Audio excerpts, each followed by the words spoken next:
Ethan Cross awoke before dawn in his modest suburban home in Maple Grove. As an undercover FBI agent, he was accustomed to blending into everyday life, and today was no exception. He began his morning ritual with a strong cup of black coffee and a slice of toast, perfectly charred, a small imperfection that reminded him that even routine moments had their quirks. Despite the weight of his secret assignments, Ethan found solace in these simple comforts. This particular morning, the neighborhood was still draped in the soft light of early sunrise. The gentle hum of distant lawnmowers and the chirping of birds provided a soothing backdrop to his thoughts. Today, he had planned a day of low-key surveillance, knowing that even the quietest days in his line of work could hide unexpected surprises. He reviewed his daily checklist on his smartphone while savoring his coffee, mentally preparing for the long hours ahead. As he tidied up the living room and glanced out the window at his neatly kept yard, Ethan took a moment to appreciate the stability his new life in Maple Grove offered. After years of high-stakes missions and constant vigilance, settling into this peaceful community was both a reward and a necessity for his well-being. Every detail of his home, from the orderly flower beds to the carefully maintained exterior, reflected the discipline he had learned over a long career in law enforcement. Yet even on a day that promised routine, Ethan knew that his profession demanded he remain alert. Hidden behind the ordinary cadence of suburban life was a world of unpredictable variables, and his training reminded him that no day was ever truly mundane. With his gear discreetly stowed away and his eyes alert, he set off for his modest car, ready to blend into the backdrop of Maple Grove as he embarked on his surveillance tasks. The tranquility of the morning, however, was about to be punctured by an unexpected visit, a visit that would turn an otherwise ordinary day into the beginning of an extraordinary series of events. As Ethan drove down the tree-lined streets, he couldn't help but feel both anticipation and a cautious readiness. In his world, even the smallest disturbance could signal a much larger shift. And so, with a final sip of his now lukewarm coffee and a steady determination in his heart, Ethan Cross embraced the day, unaware that his quiet routine was about to be disrupted by a neighbor's unwelcome intrusion. Ethan had barely settled into the comforting rhythm of his morning when an unexpected knock shattered the silence at his front door. As he opened the door, he was met by a woman whose presence exuded authority and disapproval. Standing on his doorstep was Marion Carter, the formidable president of the Maple Grove Estates Association. A neighbor known for her rigid standards and an unyielding commitment to community appearance. Marion's eyes swept over Ethan's modest yard and quickly zeroed in on what she considered a glaring flaw, his slightly overgrown lawn. "Good morning," she began sharply, her tone both brisk and disapproving. "I couldn't help but notice your lawn is in dire need of trimming. And where are your decorative garden ornaments? Every home in Maple Grove should reflect our community's standards." Ethan, ever the professional, offered a polite smile. "Good morning, Marion. I assure you, I'm maintaining the yard as best I can given my schedule," he explained calmly. He understood that in this tight-knit neighborhood, appearances were important, but he also valued his privacy and autonomy. Marion's gaze narrowed as she stepped closer. "I also need to discuss something else," she said, shifting her tone from critique to demand. "I was told by the previous homeowner that I'd be entrusted with a spare set of keys for emergencies. I expect every resident to have such a precaution. Now, I need you to hand over your spare keys immediately." Ethan's eyes widened in surprise at the unexpected request. The idea that his personal set of keys, symbols of his security and independence, could be claimed by a neighbor was both intrusive and absurd. "I'm sorry, Marion," he replied evenly, "but I never agreed to that arrangement. My keys are my personal property." Her expression hardened, and a spark of indignation lit her features. "This is not up for negotiation," Marion declared firmly. "For the sake of community safety and in accordance with our long-established practices, I must have those keys. It's for emergencies, and I expect full cooperation." Ethan felt a mix of frustration and resignation. Here he was, trying to enjoy a quiet day, when Marion's implacable adherence to outdated community protocols was invading his personal space. "I understand your concerns," but I must respectfully decline," he said, his tone measured and unyielding. "I manage my property according to my own security measures." The conversation drew the attention of a few passing neighbors who paused to observe the exchange. Whispers began to spread, some sympathetic to Ethan's stance, others siding with Marion's strict view of community order. For Ethan, the encounter was a jarring reminder that even in the most peaceful environments, rigid personalities could disrupt the balance. Marion, clearly unaccustomed to dissent, stood there with a look of barely concealed anger. "You'll regret this, Ethan," she warned, her tone ominous. "I take community standards very seriously, and I will ensure that everyone follows them." With that, she turned on her heel and strode away, leaving Ethan standing in the doorway, keys in hand and a storm of conflict brewing on the horizon. Ethan closed the door slowly, his mind racing with thoughts about the intrusion. He had anticipated a quiet day, but now a new, unwelcome challenge had presented itself, a challenge that would soon spiral into something much larger than a simple dispute over keys. The tension from Marion's unexpected visit lingered as Ethan Cross returned to his routine. Still unsettled by her demand, he couldn't shake the feeling that this was only the beginning of a much larger confrontation. As he resumed his morning tasks, checking his emails and reviewing his surveillance assignments, he replayed Marion's words in his mind. The demand for his spare keys felt like a violation of his personal space, and the brusque manner in which it was delivered left him with a lingering sense of unease. Later that morning, as Ethan was finalizing his preparations for a routine stakeout, a knock came at his door once again. This time, he opened it to find Marion standing with a determined expression. Her eyes, cold and unyielding, bore into his with the intensity of someone convinced that she was upholding the very law and order of Maple Grove. "Ethan, I must insist once again," Marion began, her voice clipped and authoritative. "The spare keys are not just a courtesy, they're a necessity for the safety of our community. I was entrusted with them for emergencies, and I expect you to comply immediately."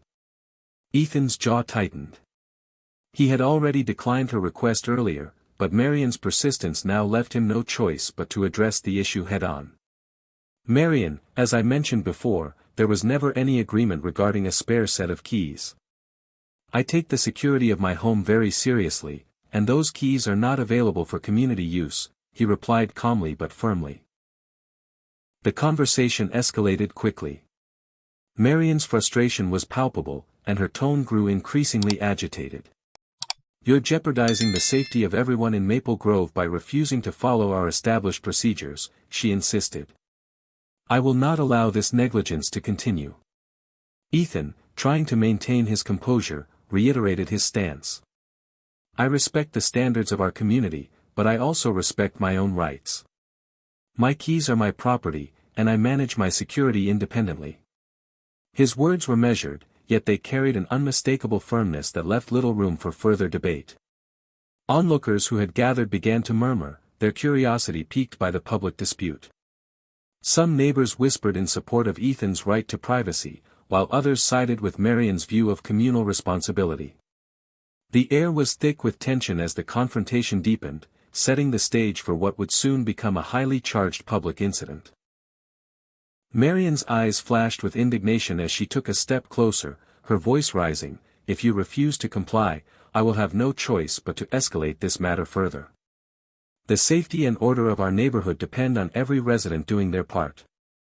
Her words, laced with both authority and threat, resonated in the hushed silence that followed. Ethan felt a chill run down his spine. It was clear that Marion was prepared to use every tool at her disposal, whatever that might be, to enforce her version of community order. With a deep, steadying breath, he resolved to stand his ground, aware that the situation was about to take a dramatic turn. The demand for keys was no longer a mere request, it had become a symbol of the clash between personal autonomy and uncompromising authority. The simmering dispute took a drastic turn as the tension between Ethan Cross and Marion Carter reached its boiling point. In the moments that followed their heated exchange over spare keys, Marion's frustration escalated rapidly. Standing in the doorway of Ethan's modest home, her eyes filled with indignation, Marion declared that she could no longer tolerate what she saw as a blatant disregard for community safety. With her voice rising to a crescendo, she issued an ultimatum that would alter the course of the day. "Ethan, if you do not hand over those keys immediately, I will call the police." Before Ethan could interject, Marion pulled out her cell phone and, with trembling determination, began dialing 911. "Hello. I need immediate assistance," she shouted into the receiver. "There is a resident here who is refusing to comply with our community's safety regulations. I'm telling you, he's acting suspiciously and, frankly, like a squatter." Her words rang out loudly, echoing down the quiet street and drawing the attention of nearby residents. Ethan, taken aback by the sudden escalation, stood motionless for a moment.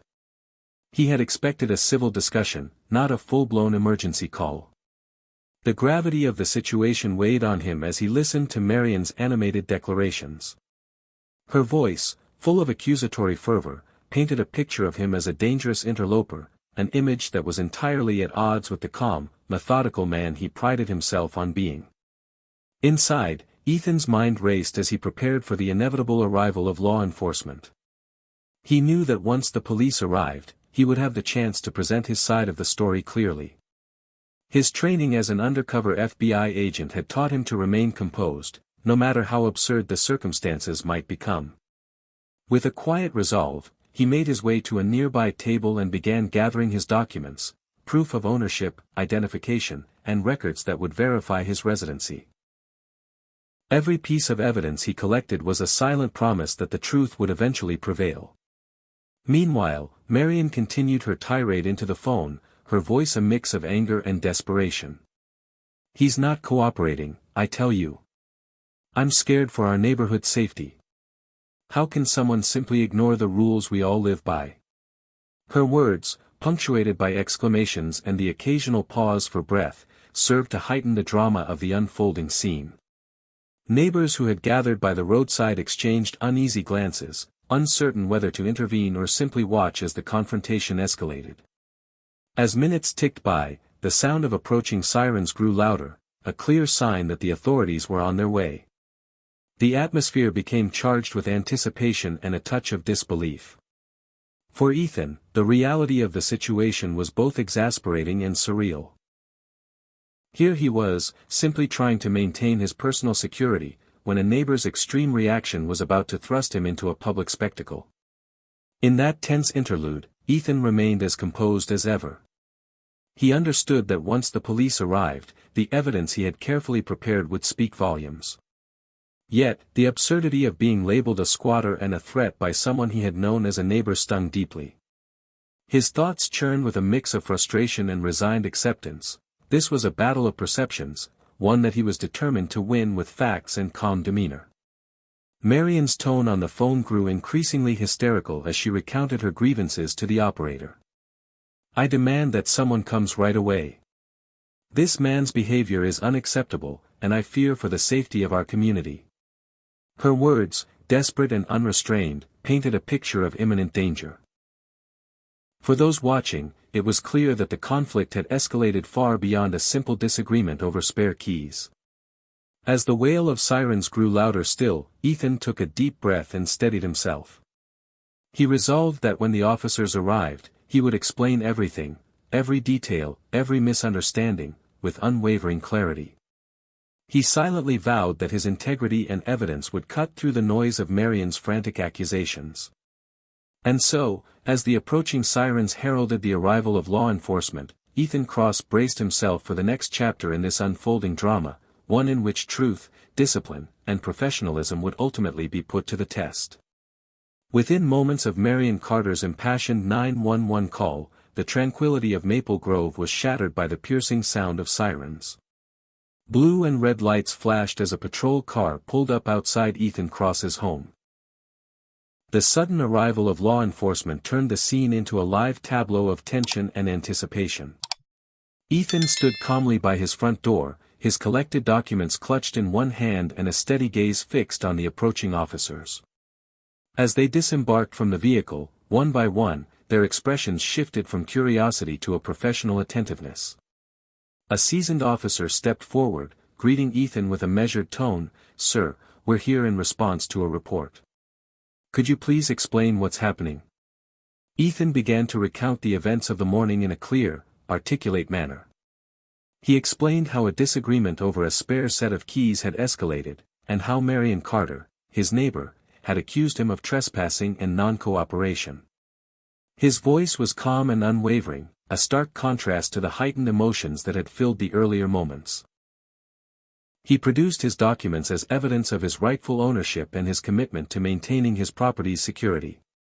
However, not everyone was ready to accept this narrative. Marion, still seething with anger, refused to step aside. Standing on the lawn, she continued to shout over the phone, her voice now laced with both accusation and desperation. "He's not cooperating. I'm telling you, he's a squatter, and he's endangering our community," she yelled, her words echoing across the quiet street. Amid the growing commotion, the situation took a sudden, physical turn. In a burst of unchecked anger, Marion lunged toward Ethan, reaching for the set of keys he held so close. The movement was instantaneous, a flurry of motion as she attempted to seize the keys from his grasp. In the ensuing chaos, the keys slipped from her fingers and clattered onto the concrete path. Time seemed to slow as Ethan's instincts kicked in. With the precision of someone trained in the art of controlled self-defense, he executed a swift armbar maneuver, a technique designed to subdue without causing harm. In a fluid motion, he managed to secure the keys and gently restrain Marion, all while ensuring that no one was injured. Gasps arose from the small crowd of neighbors who had gathered to witness the unfolding drama. The officers immediately intervened, their hands moving to separate the two. One officer gently pinned Marion while another helped steady Ethan. The struggle, brief yet intense, underscored the stark contrast between Ethan's controlled professionalism and Marion's unchecked aggression. Even as Marion's protests rang out, the situation was quickly brought under control by the calm authority of the law enforcement team. After the dust settled, the officers began questioning both parties in a more controlled environment, away from the prying eyes of the gathering neighbors. Ethan's explanation remained measured as he reiterated the facts: his rightful ownership of the property, his polite refusal to surrender his spare keys, and the subsequent escalation that led to Marion's desperate attempt to seize them. His detailed account, supported by the documents he had gathered earlier, painted a clear picture of the misunderstanding that had spiraled out of proportion. Meanwhile, Marion's voice, once so forceful and insistent, now faltered under the scrutiny of the questioning officers. Her earlier accusations began to crumble in the face of tangible evidence. The officers, relying on their training and the documentation provided by Ethan, began to see the incident for what it truly was: a collision of overblown emotions and a failure to communicate calmly. By the time the questioning was complete, the immediate threat had been neutralized. The officers confirmed that no criminal behavior had taken place on Ethan's part, and they commended him for his composure during the altercation. The confrontation, though physically brief, had left a deep impression on everyone present, a vivid reminder that even in moments of intense emotion, measured action and clear evidence could restore order. As the police began to disperse, Ethan gathered the scattered keys and took a moment to steady himself. The chaos of the morning had transformed a simple dispute into an event that underscored the importance of restraint and communication, a lesson that would linger in the minds of all who had witnessed it. Following the chaotic struggle outside Ethan Cross's home, the situation continued to unravel in unexpected ways. With the confrontation now largely under control, one of the officers moved in to formally address the altercation. Marion Carter, whose aggressive actions had escalated the dispute, was informed that her behavior constituted assault. The officer explained that, under the circumstances, her attempt to forcibly seize the keys, and the ensuing physical struggle, left no alternative but to arrest her for resisting an officer and assault. Ethan, still composed, watched as Marion was gently escorted away by the police. In that moment, he felt a pang of regret for the turn of events. Though he had maintained his composure and acted in self-defense, the spectacle had marred what should have been a routine day. Not one to let injustice slide, Ethan decided to take further action. Drawing on his extensive training and his inherent sense of duty, he proceeded to perform a citizen's arrest for the attempted theft of his property. His actions were methodical and measured. A clear reminder that while he was an undercover agent, his commitment to upholding the law extended even to those who dared to disrupt his life. The scene grew even more surreal when, amid the tension, Ethan calmly revealed his true identity to the assembled officers and bystanders. "I'm not just a homeowner," he stated, his voice steady and authoritative. "I'm an undercover FBI agent." The revelation hung in the air like a gavel striking a final verdict. The officers, momentarily taken aback by the disclosure, exchanged looks of genuine surprise. Their initial stern expressions softened as they realized the gravity of the misunderstanding. Apologies were offered, and a palpable sense of relief replaced the earlier tension. Throughout the entire ordeal, Ethan's actions had been guided by a steadfast commitment to professionalism. He had not allowed Marion's impulsive behavior to disrupt his composure, nor had he resorted to unnecessary force. Instead, he had relied on the evidence he'd meticulously gathered and the calm certainty of his training. In doing so, he not only safeguarded his property but also set an example for how to handle even the most volatile of situations with dignity and restraint. As the officers processed the arrest and took Marion into custody, Ethan took a moment to collect the remnants of the day.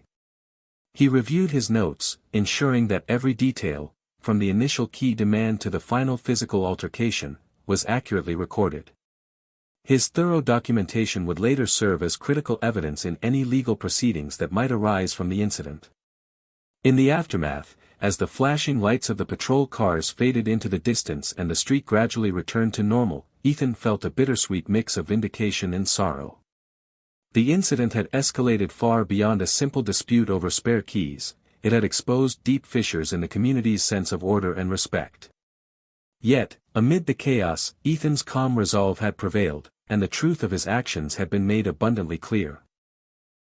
With Marion in custody and the immediate crisis averted, Ethan prepared to return to his undercover work. However, the events of the morning had left an indelible mark on him, a reminder that even those sworn to protect and serve can find themselves caught in the unexpected crossfire of human emotion and misunderstanding. And as he stepped back into the familiar rhythm of his day, Ethan Cross carried with him the knowledge that, sometimes, the line between duty and personal integrity is as thin as the edge of a key, waiting to be reclaimed. In the days that followed the tumultuous events at Ethan Cross's home, the incident quickly became the talk of Maple Grove. Neighbors, who had once observed the quiet routine of their community, now found themselves embroiled in heated discussions about safety, respect, and accountability.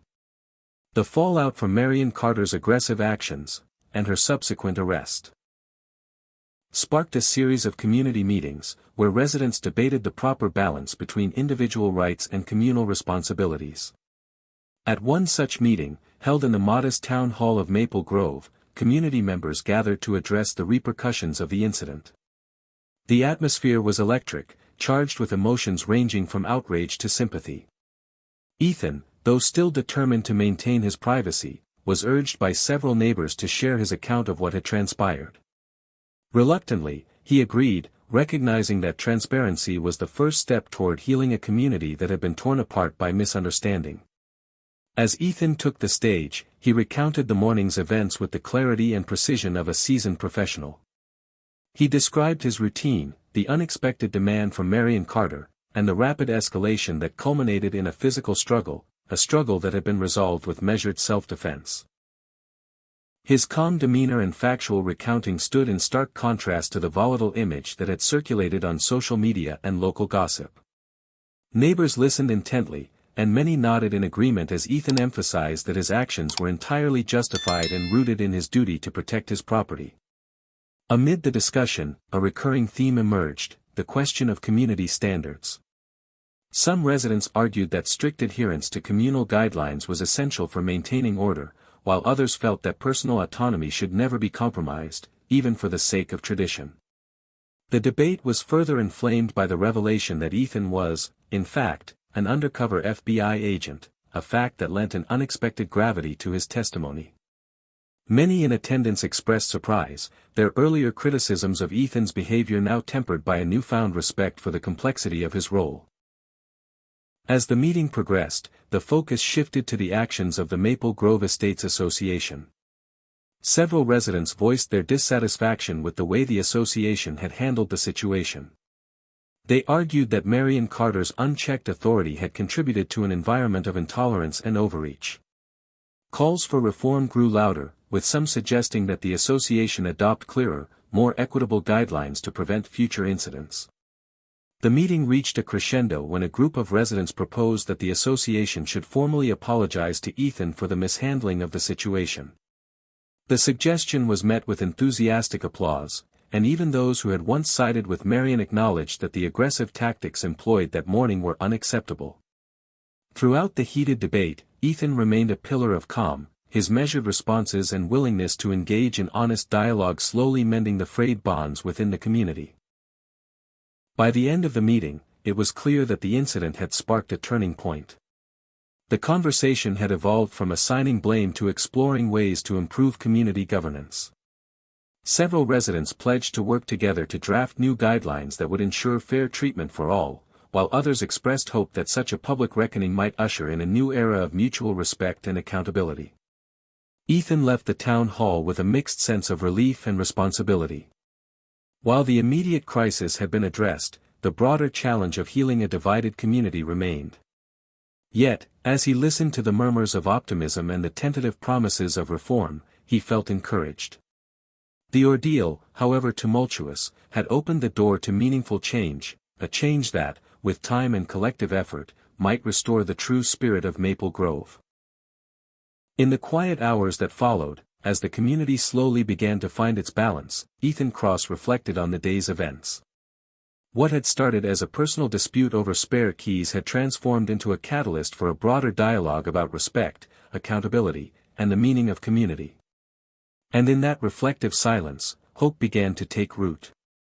The tension that had gripped Maple Grove reached a surprising new phase the day after the incident. As the police wrapped up their investigation and the community's heated discussions gradually subsided, Ethan Cross found himself facing an unexpected moment of vulnerability. In a quiet interview with local reporters, Ethan revealed his true identity. He was not just a homeowner defending his property, but an undercover FBI agent committed to upholding the law, even when circumstances turned absurd.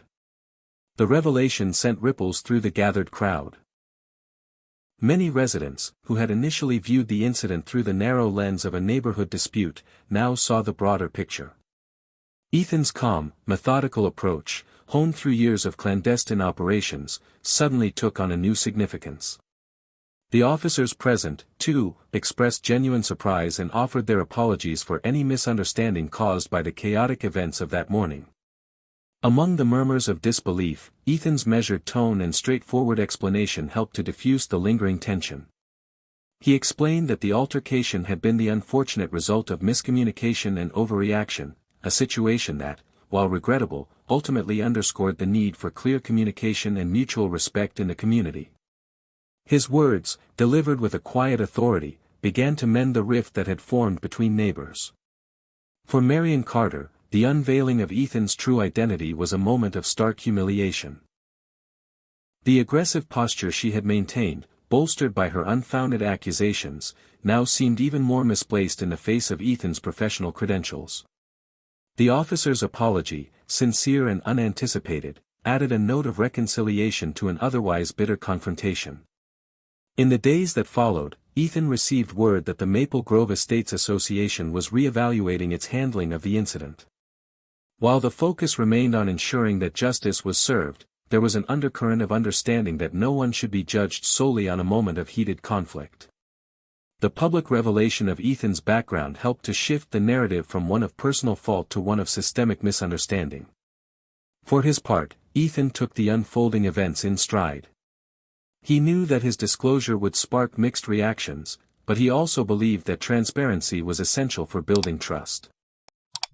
As he returned to his undercover work, he carried with him the hope that this episode might serve as a catalyst for better communication and more compassionate community relations. In quiet moments, Ethan reflected on the irony of the day, a day that began with a routine morning and escalated into a public spectacle, only to culminate in a moment of honest vulnerability. And as he looked out over Maple Grove from his modest porch, the memory of that day remained a reminder that even in the most unexpected circumstances, truth and accountability would eventually prevail. In the wake of the tumultuous events that had unfolded at Ethan Cross's home, the Maple Grove Estates Association found itself under intense scrutiny.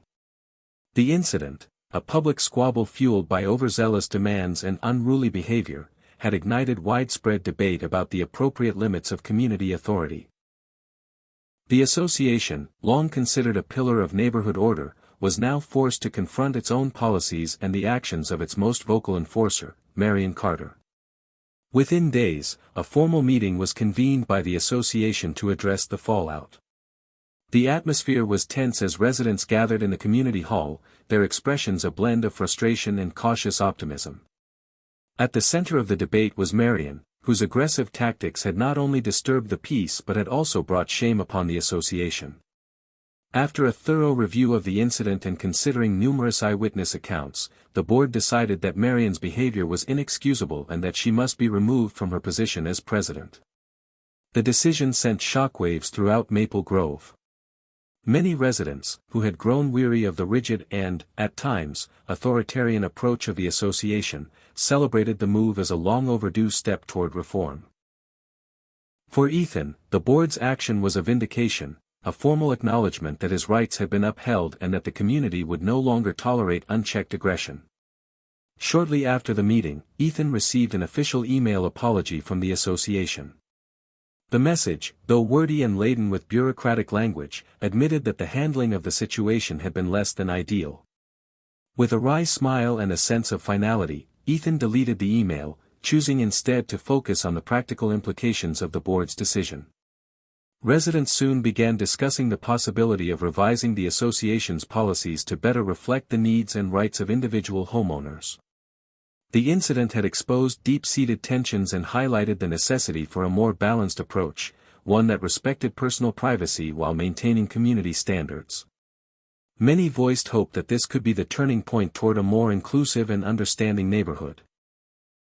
For Ethan, the HOA's intervention represented both a conclusion and a new beginning.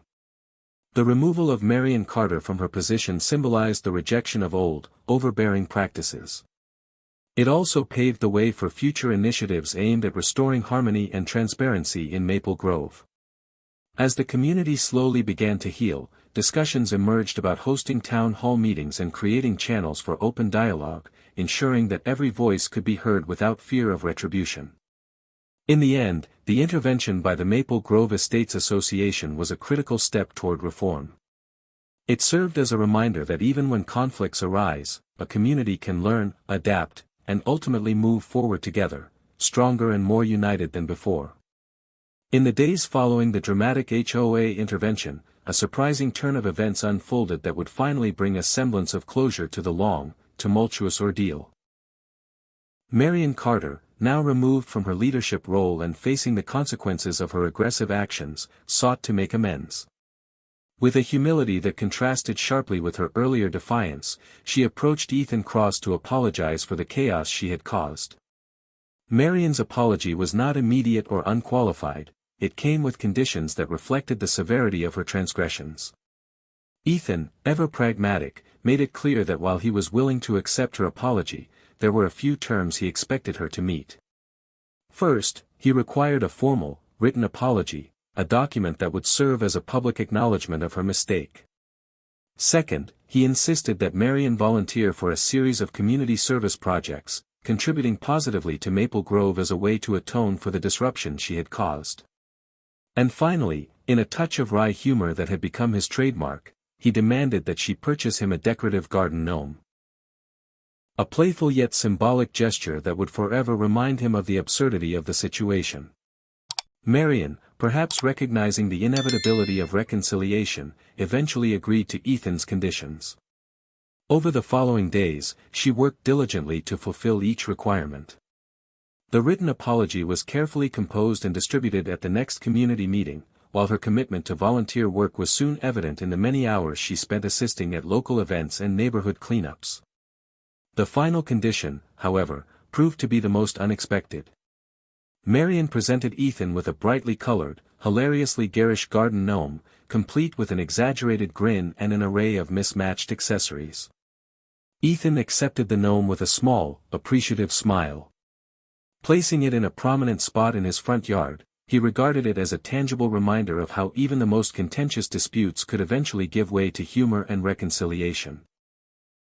The gnome quickly became a topic of conversation among neighbors, its presence a symbol of the day's lessons about humility, accountability, and the power of forgiveness. As the weeks passed, Maple Grove began to settle into a new rhythm. The scandal that had once divided the community slowly faded into a shared memory, a story of conflict and, ultimately, of unexpected unity. Ethan reflected on the entire ordeal with a quiet amusement. He noted that even those who appeared the most entitled could be humbled, and that sometimes a little FBI training, combined with a healthy dose of humor, was enough to restore balance. In that final, reflective moment, Ethan Cross felt a sense of closure.